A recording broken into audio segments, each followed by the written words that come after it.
Guys আমরা আছি এখন হলো বর্তমানে রায়পুরা ফেরিঘাটে। তো এখানকার জায়গাটা অনেকই সুন্দর। এখন সামনে পুলিশের গাড়ি আছে, আমাদের বাইকের কাগজপত্র কিছু নাই। আসসালামু আলাইকুম এভরিওয়ান, কি অবস্থা সবার? আশা করি সবাই ভালো আছেন। আলহামদুলিল্লাহ আপনাদের দোয়ায় আমিও অনেক অনেক ভালো আছি। তো আজকে যাচ্ছি হলো আমাদের নরসিংদীর খুব ভাইরাল জায়গা প্রান্তশালাতে।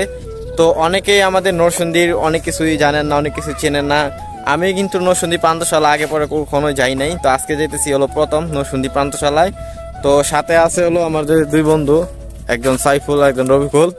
তো আজকে যাব হলো বাইক দিয়ে প্রান্তশালায়। তো আপনারা পুরো ভিডিওটা সাথে থাকবেন, এনজয় করবেন। তো বর্তমানে আসি হলো আরিয়ালকা নদীর পাশে। তো এখান থেকে বাড়ি থেকে ভিডিও করে আসতে পারি নাই, কারণ হলো ওইদিকে ওয়েদার খুব খারাপ। আর এখন এখান থেকে ভিডিওটা স্টার্ট করতেছি।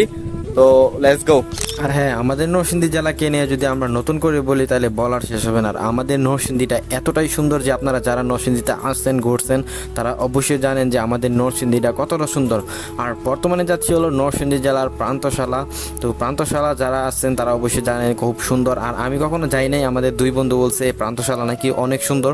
তো আপনারা হয়তো জানেন যে আমরা বান্দরবন থেকে আসার পর কোনো জায়গায় ঘুরতে যাই না, কোনো একটা ব্লগও আপলোড করি নাই।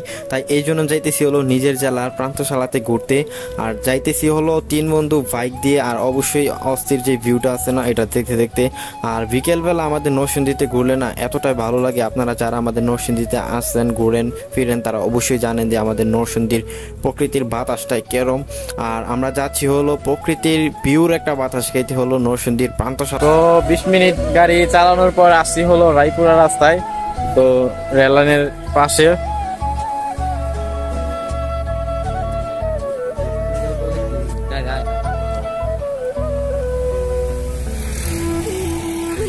তো বর্তমানে আছি হলো রায়পুরা। তো রায়পুরা রেল রাস্তার পাশে আছি।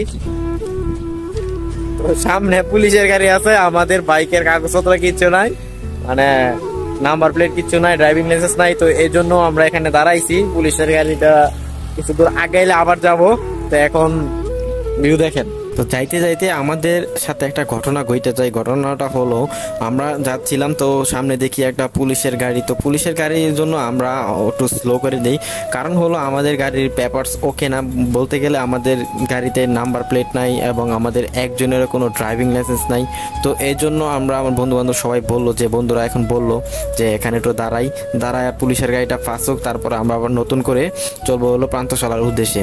তো আমিও ভাবলাম যে যেহেতু আমাদের গাড়ির পেপারস নাই বা নাম্বার প্লেট বা আমাদের কারো ড্রাইভিং লাইসেন্স নাই, তো এই জন্য আমরা এখানে দাঁড়াইয়া আমরা আবার নতুন করে আসছি হলো প্রান্তশালা ব্রিজের এইদিকে।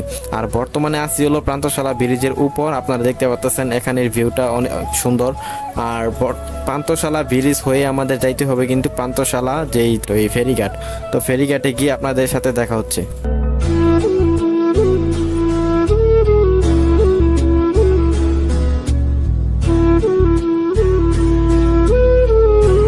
গাইস আমরা আছি এখন হলো বর্তমানে রায়পুরা ফেরিঘাটে। তো এখানকার জায়গাটা অনেকই সুন্দর, এখানে সবাই আসে ঘুরতে। তো এখন আপনারা দেখতে পাচ্ছেন আমরা হলো প্রান্তশালা ফেরিঘাটে আছি। আর কিছুদিন আগে আপনারা হয়তো অনলাইনে একটা ভিডিও দেখছেন যে প্রান্তশালাতে একটা বাচ্চা পানিতে পড়ে গেছে। তো আপনারা অবশ্যই জানেন এই খবরটা। তো আমরা এই জন্য আরো আসছি হলো প্রান্তশালাতে ঘুরে দেখতে যে জায়গাটা কোথায়। তো আমি যেহেতু প্রান্তশালাতে আগে পরে আসি নাই, এই প্রথম আসছি হলো প্রান্তশালাতে। তো আমার দুই বন্ধু আসছিল প্রান্তশালাতে, আগে পরে 2-3 বার ঘুরে গেছে। তো ওদেরকে বললাম যে চল আজকে যাই প্রান্তশালা যেই ফেরিঘাট আছে, ফেরিঘাটে গিয়ে দেখি যে কোন জায়গাটায় পড়ছিল। তো আমার বন্ধু যে এখানে দাঁড়াইছে, যে দাঁড়ানোর ডান পাশে আমার সেই বাচ্চাটা পড়ে পানি থেকে আর ওঠে নাই। তো শোনা গেছে যে প্রায় 12 থেকে 24 ঘন্টা পর পানি থেকে অনেকটা দূরে গিয়ে ওঠে। তো অবশ্যই সে ছেলে পাওয়া যায়, মানে মৃত অবস্থায়। তো ঈদের পর থেকেই শুনতেছি আমাদের নরসিংদীর ভিতরে অনেক জায়গায় পানিতে পড়ে অনেকে গেছে। তো আপনারা অবশ্যই আপনাদের সন্তান এবং ভাই ব্রাদারকে দেখে রাখবেন, কারণ হলো এখনকার সময় যে প্রচুর পরিমাণ পানি নদীতে, তো এই নদীর পানিতে অনেক কিছুই থাকে। তো অবশ্যই দেখে রাখবেন। আর গাইস আপনারা যারা যারা এখনো আমাদের ভিডিওতে একটা শেয়ার দেন না, একটা শেয়ার দিবেন। আর যারা যারা আমাদের ইউটিউব চ্যানেল সাবস্ক্রাইব করেন না, অবশ্যই সাবস্ক্রাইব করবেন। আর আপনারা যারা যারা নরসিংদীতে ঘুরতে আসেন নাই তারা অবশ্যই ঘুরতে আসবেন। আমাদের নরসিংদীটা অবশ্যই সুন্দর, আসবেন ঘুরবেন ফিরবেন। আর আমাদের নরসিংদীতে যারা যারা বাস করছেন আমার এই ভিডিওটা দেখতেছেন তারা অবশ্যই একটা কমেন্ট করবেন। ধন্যবাদ।